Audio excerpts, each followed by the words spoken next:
හරි. දැන් අපි ඊළඟ කතා කරන්න යන්නේ සමයෝජනය සහ සමසිති කියන කොටස. සමයෝජනෙත් ආකාර දෙකක් තියෙනවනේ පුතේ. සමයෝජනය කියන්නේ මොකද්ද කියලා මුලින්ම දැනගෙන ඉන්න ඕන. මම ඔයාලට ලස්සන මේක කියලා දීලා තිනේ දවස්වල. පුතේ අපි බල්ලෙක් කපන්න එනවා කියලා දුවද්දී S2 එකේ දැක්කට S2 නෙමෙයි දුවන්නේ කකුල් දෙක. ඒ කියන්නේ පුතේ මේ S2 කකුල් දෙක අතර ලස්සන සම්බන්ධතාවයක් තියෙනවා. මොකෙන්ද මේ සම්බන්ධතාවය ආවේ? ස්නායු වලින්. ස්නායු වලින් මොළයට ගිහිලා මොළයෙන් ඔන්න ඔහම ඇවිල්ලා තමයි ලස්සනේ සම්බන්ධතාවය හැදෙන්නේ. ඒතකොට අන් ওই විදිහට පුතේ අවයව අතර පවතින මනා සම්බන්ධතාවයට අපි සමයෝජනය කියලා කියන්නේ. ඒතකොට මේ සමයෝජනය පවත්වා ගන්න පුතේ මේ වගේ වයර් වලින් විතරක් නෙමෙයි.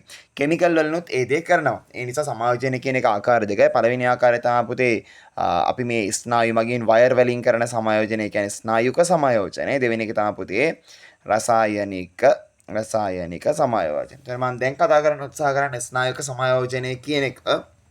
එතකොට පුතේ ඕකෙදී ස්නායුක සමයෝජනයේ මූලිකය ලොක්කා වැඩ තමයි අපේ මේ මොළය කියන තැන. එහෙමත් නැත්නම් අපි ඒ ටික සෙට් එකම එකට අරගත්තාම අපි ඒ සෙට් එකටම කියනවා මොළය සහ සුෂුම්නාවෝයි කියන සෙට් එකට අපි කියනවා මධ්‍ය ස්නායු පද්ධතිය කියලා.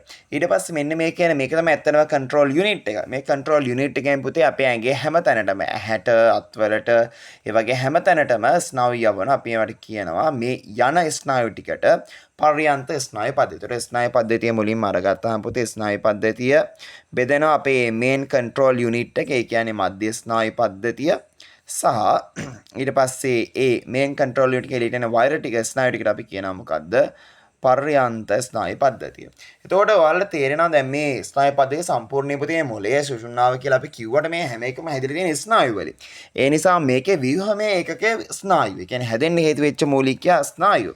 සබ් මේ මධ්‍ය ස්නායු පද්ධතිය තුළ අයරෙන් ගපහම පුතේ අපිට පේනවා මේකේ මේ මොළය කියන කොටස වෙනම තියෙනවා, සුෂුම්නාව කියන කොටස වෙනම තියෙනවා සහ මැද මේ මොළය සහ සුෂුම්නාව කියන එක සම්බන්ධ වෙන තැන සුෂුම්නා ශීර්ෂකය කියලා තව වැදගත් කාර්යයක් කරන කෙනෙක් ඉන්නවා. ඒතකොට අපේ මේ මධ්‍යස්ථාය පද්ධතිය පුතේ අපිට ආකාර කොටස් තුනකට වෙන් කරලා දාන්න පුළුවන්.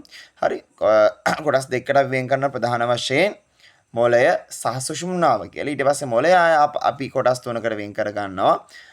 මස්තිෂ්කය, අනුමස්තිෂ්කය සහ සුෂුම්නා ශීර්ෂකය කියලා. ඒතර පර්යන්ත ස්නායු පද්ධතියට ආකාර දෙකකට පුතේ බෙදෙනවා. කපාල ස්නායු සහ සුෂුම්නා ස්නායු. කපාල ස්නායු කියන්නේ මොළයෙන් හට ගන්නා ඒවා. සුෂුම්නා ස්නායු කියලා කියන්නේ සුෂුම්නාවෙන් එළියට හට ගන්නා ඒවා. එතකොට ඔන්න ඔය කියන විදිහට තමයි අපේ ස්නායු පද්ධතිය කියන එක නිර්මාණය වෙලා තියෙන්නේ. කාර්යයන්ට සිද්ධ වෙන්නේ. ඒත් ඔයාලට තේරෙන්න ඕනේ මේ ස්නායු පද්ධතිය කියන එක පුතේ අපේ ඇඟේ සිග්නල් අරන් යන මේ වයර් සිස්ටම් එක ඩැමේජ් වුණොත් ඇඟේ සිග්නල් හරියට පාස් වෙන්නේ නැහැ. ඒ නිසා මේවා පරිස්සම් කරගන්න හරි ලස්සන දේවල් ගොඩක් තියෙනවා. පළවෙනි එක තමයි හිස් කබල තියෙනවා මොළයේ වටේ. දෙවෙනි එක කශේරුකාව තියෙනවා අපේ සුෂුම්නාව තුල.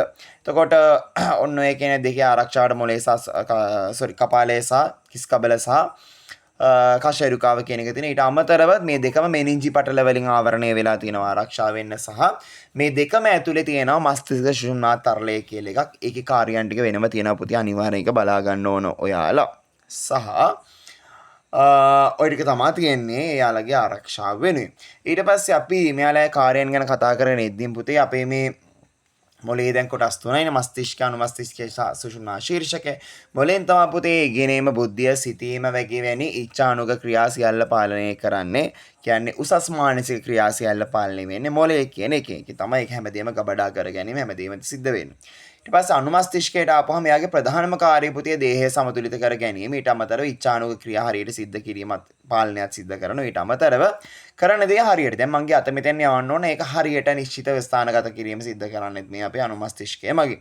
සුෂුම්නා ශීර්ෂකය තමයි පුතේ අපි කියන්නේ ජීවය පවත්වා ගන්න තැන කියලා. ඒකට හේතු සුෂුම්නා ශීර්ෂකයෙන් හෘද ස්පන්දනය පාලනය කරනවා. ඇස් පිහලන එක, ශ්වසන ගන්න විදිය, පෙනහැලුව හැකිලිම දිගහැරීම, ඉක්කාව, කැස්ස, වමනය, ඒ වගේ ක්ෂණිකව සිද්ධ වෙන නොදැනුවත්ව සිද්ධ වෙන ක්‍රියා සියල්ල පාලනය වෙන්නේ අපේ මේ සුෂුම්නා ශීර්ෂකයෙන්. ඒ නිසා එයා හරි වැදගත් එක්කෙනෙක් අපේ මේ ස්නායු පද්ධතිය අරගත්තාම. සහ මේකේ කාර්යයන් වෙන හැටි අපි කතා කරොත් එහෙම මේකේ ඇත්තටම පුතේ තනුම් මේකක ස්නායු කියලා ගත්තට ඒ තනි ස්නායුවකට වැඩේ කරන්න බෑ. පුතේ අපේ සිග්නල් එක අරගන්න ඉන්නවා සංවේදක ස්නායුව. ඊට පස්සේ කියන්නේ අපේ ඇහෙන් නැහැ කියලා හිතමුකෝ. ඇහෙන් සිග්නල් එක ගන්න ඉන්නවා සංවේදක ස්නායුව, සංවේදක නියුරෝනය. ඊට පස්සේ කකුලෙන් වැඩ කරන්න ඕන බල්ලේ දුවදින කකුලට සිග්නල් එක යවන්න ඉන්නවා චාලක නියුරෝනේ. එතකොට මේ පණිවිඩය පුතේ මොළයට ගිහිලා ඇනලයිස් වෙලා තමයි යන්න ඕනේ. එතකොට මේ දෙන සම්බන්ධ කරන්න මැද්දෙන් ඉන්නවා කවුද අපේ අන්තර්හාර නියුරෝන. එතකොට ඔය තුන එකතු වුණාම අපි කියනවා මේකට පුතේ ප්‍රතීක ඡාප. එතකොට ප්‍රතීක ඡාප ගොඩක් එකතු වෙලා තමයි වැඩ එකතු වෙන්නේ. ඇහැටයි කකුලටයි ඇහැටයි බඩටයි ඔහොම හැමතැනටම මේවා සෙතර ප්‍රතීක ඡාප ගොඩක් තියෙනවා. ඒ කියන්නේ මේ වගේ යුනිට් ගොඩකින් තමයි වැඩේ වෙන්නේ. ඒ නිසා අපි කියනවා මේ ප්‍රතීක ඡාපයට මොකක්ද? අපේ කෘත්‍ය මේකකය පුතේ ව්‍යුහ මේකකයේ සෛලය එහෙම නැත්නම් නියුරෝනය. හැබැයි කෘත්‍ය මේකකය ප්‍රතීක ඡාපය කියන එක හොඳට මතක තියාගෙන ඉන්න ඕන.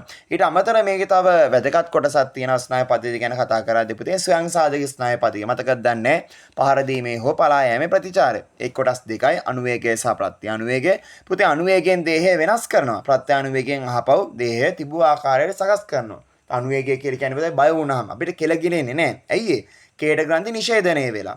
ඊට පස්සේ අපිට ක්‍රමාකුංචනය සිද්ධ වෙන්නේ නැහැ. ක්‍රමාකුංචනය නිෂේධනය කළා. ඒ කියන්නේ කෙල ගිලෙන්නේ නැහැ.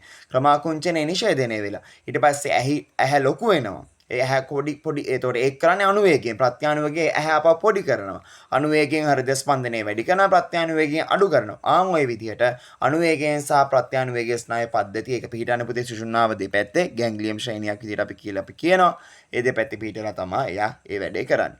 අපි ඊළඟ වීඩියෝෙන් කතා කරමු රසායනික සමාජය ඉන්නේ කොහොමද කියලා. ඊටමත් ඉක්මනින්ම